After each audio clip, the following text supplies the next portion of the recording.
what is this podcast about? It probably would help if you don't chew into the mic. My name is Libby. My name is Luke. In this new episode. This new season. And we are going to be focusing completely on weddings. We are, in fact, the wedding pirates. There's no other podcast like this. I've looked. I've checked. And we have a cat. Her name is Stella. We want to share all the secrets when it comes to weddings. The one where we talk. Wedding edition.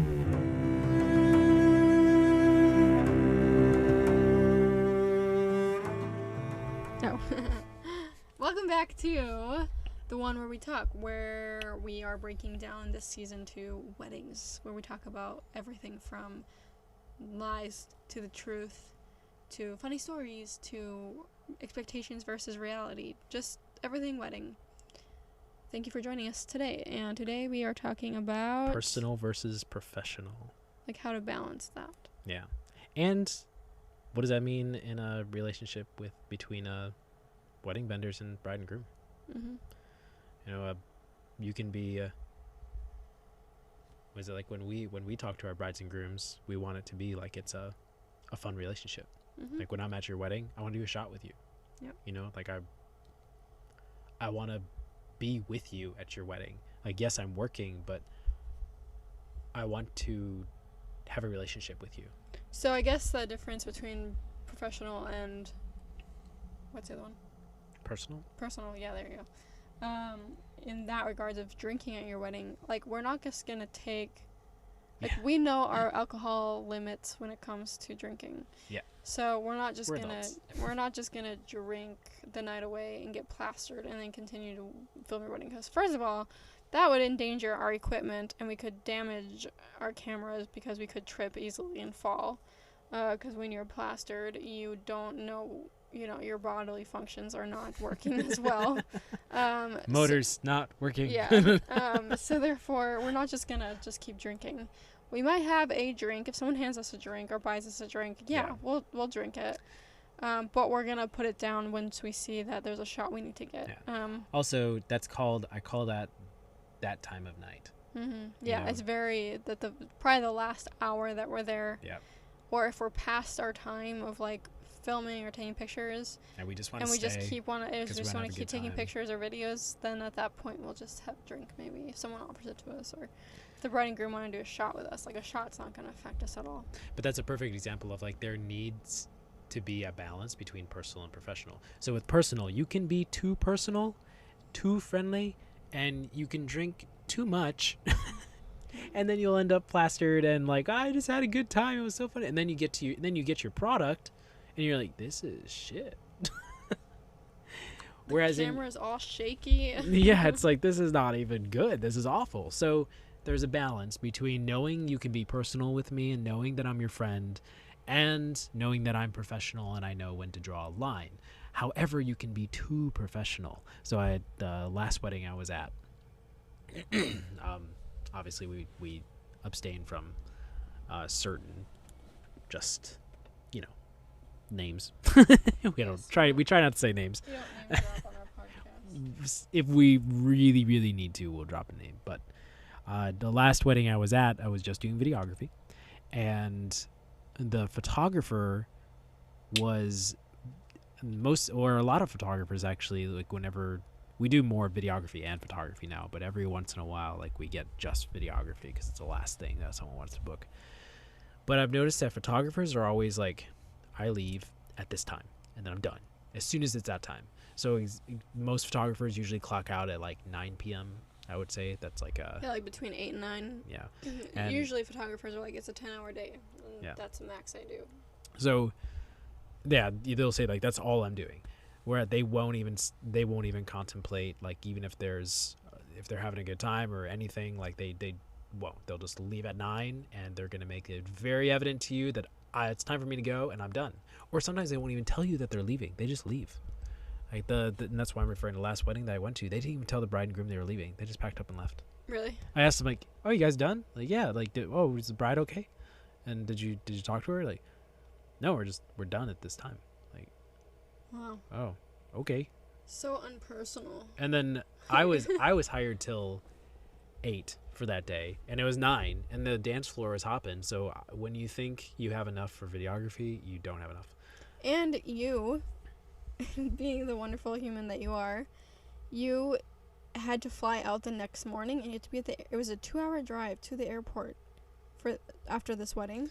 Yeah. And you had to be at the airport at what, 4 a.m. to catch your flight? Yeah. And it was a 2-hour drive from the venue. So you could have been done at 8, and you could have gone home by 8:30 and gotten 9:30, 10:30, 11:30, 12:30, 1:30, 2:30, 3:30. Oh, wow. You could have gotten 7 hours of sleep, driven to the airport to be there. By what time did you have to be at the airport? My flight was at 6:45. Okay, so you have to be at the airport at like 5. So you could have gotten 6 hours of sleep if you would have left at the time that you could have been done at. But no, you stayed till 10. And then you were like, okay, well, I guess I can't go home and sleep now, because if I do that, then I'll just get 2 hours of sleep, and I won't want to get up, and I have to drive 2 hours to the airport. So I'll just drive to the airport tonight. So you stayed till like 11. Okay, all right. And then got to the airport at 1 a.m. Let me give some explanation. And you were here. exhausted. Yes, let me give some explanation here. I've been doing this for 5 years now, right? Yes. I fucking love weddings. No, I know you do, and that's a testament to I'm saying who you are, and that's amazing. Like you forsake sleep. You forsake getting more sleep because the next day you had a flight to catch after this wedding, but you're like, nah, I'm gonna stay till 11 and get all this footage because it's gonna be amazing, right? Mm-hmm. And then I'll just drive to the airport tonight, where you could have gone home and gotten at least 5 hours of sleep. I could have. It's just, but that's a testament of. And the next day you were exhausted and you missed your flight. Oh no, I didn't miss it Connecting because flight. connecting flight. You missed your connecting. I did not because the miss airport's stupid. It's the airport's fault. I missed that flight. Yes. I was on time for my flight. Yes, you were on time. I actually ran to my second flight on 2 hours of sleep. I jogged with it. I'm gonna say about 50 pounds of gear on your back. On my back. I ran from one end of Midway to the other. I thought it was O'Hare. Oh wait. Oh my gosh, I was in O'Hare. I don't know. Oh gee whiz. Oh gee whiz. No wonder why I was so hungry. Yeah. I ate a full 12-inch sub from Subway. I hadn't done that in a long time, and I was a little bit hungry after that. Well, yeah, I bet, because I don't think you had breakfast. No, I didn't eat breakfast. Oh no, I got first class to see, because this is an offhand story, I know. This is my rabbit trail. This is a personal, this is a personal story here. So you're getting to know us personal. So once I leave your wedding, it's kind of like, this is my personal life now. I'm kind of on my own. And I paid to have a first class ticket in this tiny little airplane. First class means absolutely nothing in a tiny airplane. But I did that to be up front, so that way I could be one of the first ones to get out and run to my next connecting flight, because I knew that it was only 30 minutes. I had 30 minutes, and they were 10 minutes late landing, and because it's in the winter. So your first plane was 10 minutes late landing. Yeah. And they closed the gate 15 minutes prior to departing. Yeah, so there's no way. You had like a 5-minute window to get from your one plane to the next. Yeah. One gate to the next. Yeah. And you didn't make it. The plane was sitting there. You saw it. It was still at the gate. I saw it. It was still at the gate. I was pounded so on the mad. door. So mad. So anyways, I mean, that was great for me on my end, because I got to have another day with my best friend before we had to leave for Florida. Her and I spent the day together. I was so tired. I slept. I hugged my gear, and I took about a 3-hour nap, because that's a pretty decent nap in an airport. You hugged your gear? You didn't sleep on it with your head? No, it's too high. Oh, I suppose. Yeah. You hugged it on the floor? Yeah. You slept on the floor and you were hugging it? Did you hug it with your legs and your arms? No. Oh. That would have been weird. I basically I put an arm over it. Okay. So I put my both my arms are pretty tatted up, but when someone sees a really tatted arm like around a bag, you're not going to try and steal it. You didn't have long sleeves on? I don't remember. What were you wearing? Nothing. I was delusional. I was naked in the airport. On the ground with his leg and arm bear hugging this big black bag. But you're right. That should be a testament to who I am. I love weddings so much that you forsake sleep. I will forsake sleep. That's just, and I've been doing it for 5 years. And everybody says you're gonna burn out. You're gonna burn out. Like, how do you get burned out from this? This is. I'm literally doing the thing that I have dreamed of doing since I was a child. Not filming weddings, just filming things and making movies out of them. Yeah. That's what I get to do for a living. Yeah, that's amazing. And with you, it's not that you're done taking photos. It's that I'm tired. Like you need more sleep than I do. I do, but also too, you can only take so many pictures of people dancing. Right. They all start to look the same pretty soon. Yeah. Yeah. Unless you can hang around and like get some, because you'll stop taking photos sometimes and you'll just like sit because there might be something crazy that'll happen. Yeah, like 30 minutes later, then I'll pull my camera back up and be like, oh my gosh, this is hilarious. Yeah. But you get it on video, and that's much better than me taking a picture of it. Yeah, people are going to appreciate the video of the dancing way more than the photos. I mean, you get goofy faces for photos for sure, and it's like, plaster. How many photos would you say people end up average of their dance floor? 300? 300? No, that's overshot. Probably like 100. Okay, yeah, that sounds about right. But, this is the balance between personal and professional. We love what we do, but we are also professional about it. Like we're going to make sure that we set ourselves up legally, with a contract, making sure that we're setting ourselves up like, we take a 50% deposit. That's non-refundable. So if you have a breakup, if someone cheats on you, or one of your, like something happens, I don't know, or you name it, COVID, something like that, we don't charge, for us professionally, we don't charge for reschedules. We just work it out. Because we collect the other 50% on the day of your wedding. Yeah. So we still have to show up for the second half. Right. And you've put down a big security deposit to make sure that we're going to be at your wedding. Right. And if we're going to decide we aren't going to be at your wedding, well, then you get that refund back if we decide that. And our personal touch, too, to business is you get our direct phone numbers to be in contact with us at any time. Yeah. But also, too, we communicate via email when we deliver your product. So we're not going to just text you your product and be like, hey, here's your product. No, yeah, that's a professional thing. We're going to email you your product. The email is usually more professional. I don't know why. It's kind of weird. But also, that's going to go directly to your desktop, and you need to download all of your product onto your desktop or your laptop. Yeah. You don't download that onto your phone because it compresses it. As much of a supercomputer as it is, that tiny little object is still going to compress your product. Right. So that's like the professional end of things. But we still have a personal touch to that.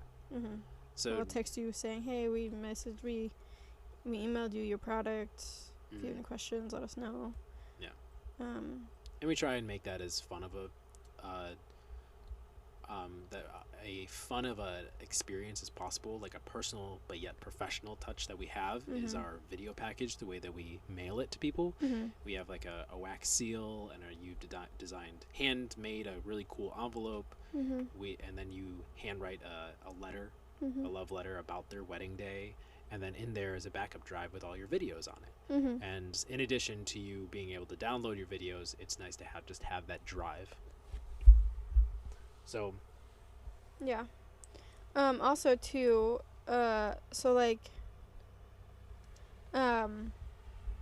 another way that we do like professional versus personal is like, so this last wedding that I did, it wasn't the same last wedding that you did, but I showed up to the wedding and I went and talked to the bride, and I was like, hey, is there anything that you need? I'm here. I just want to make sure that you know that I'm here. Where are your detail stuff so I can grab that real quick? And she was just like walking me through all the details, what she wants captured, what she doesn't want captured, and we were talking, and then she was like, I have this thing, but it needs to get ironed, and I'm not sure if there's anyone available to iron it.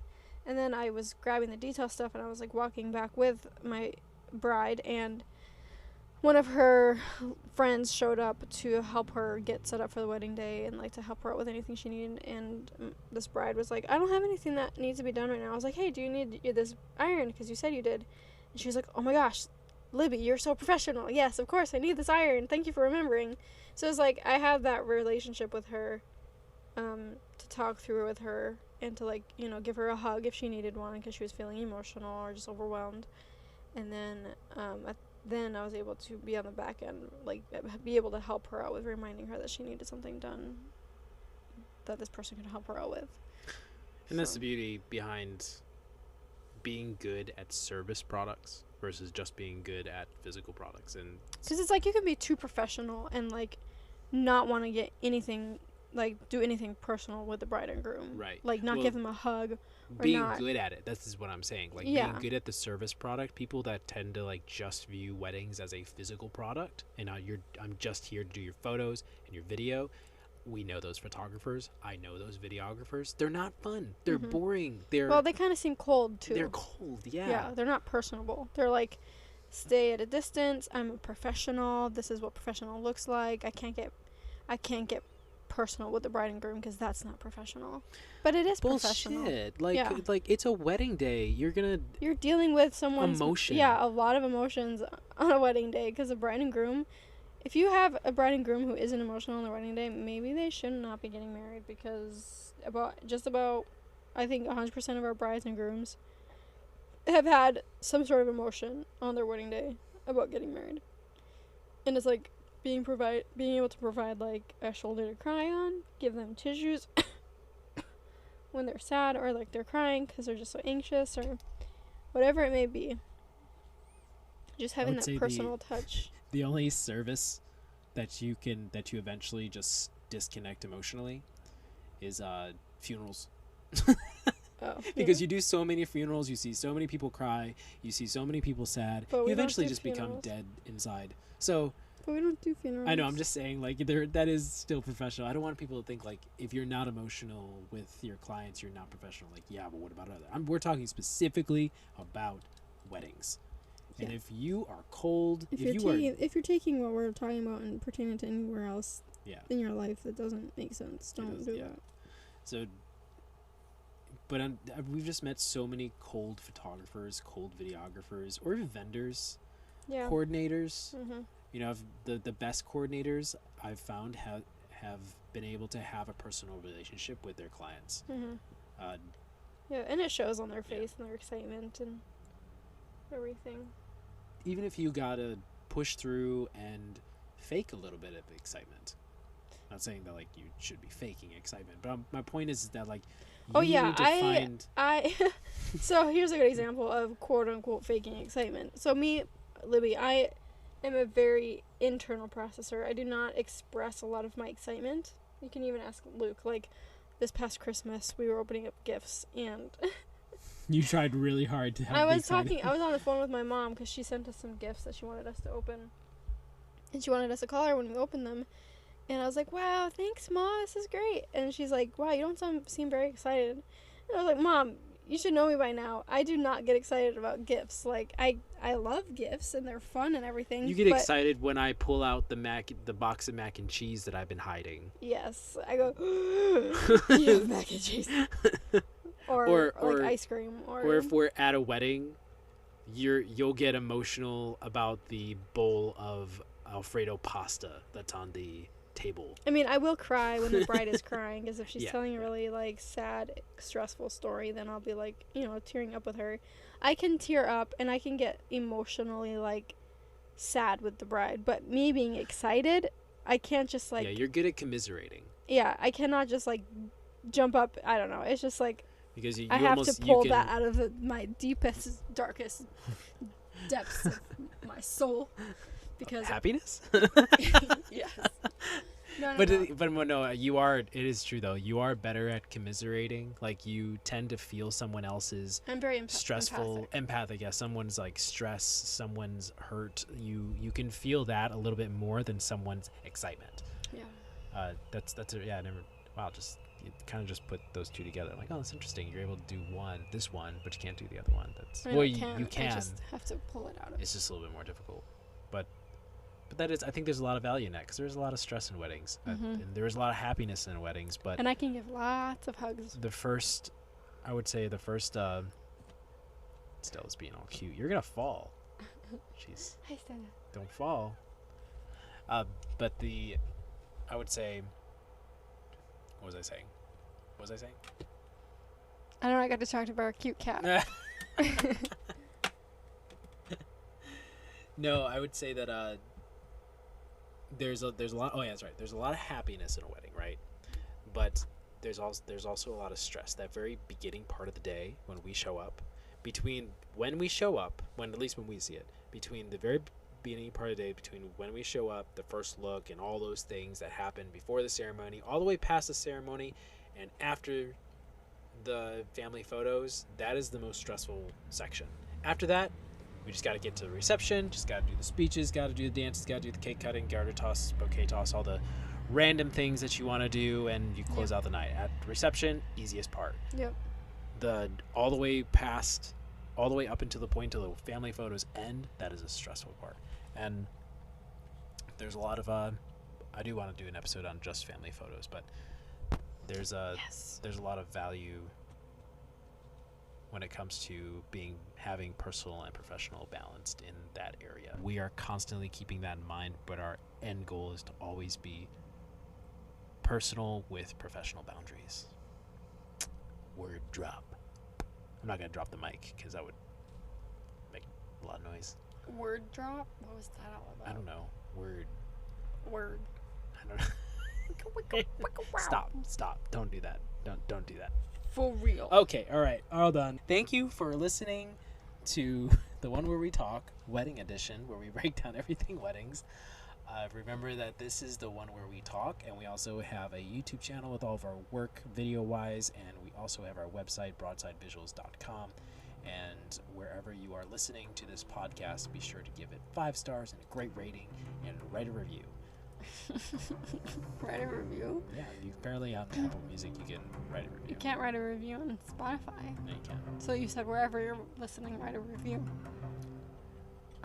Okay. Technicalities. If you want to write us a review on Spotify, just send us a review to our Instagram page. Be like, hey, I loved your podcast. Yeah, just 5 stars. 5 stars. Just send me that. That's good. Send it to us. Anyway, thank you for listening, and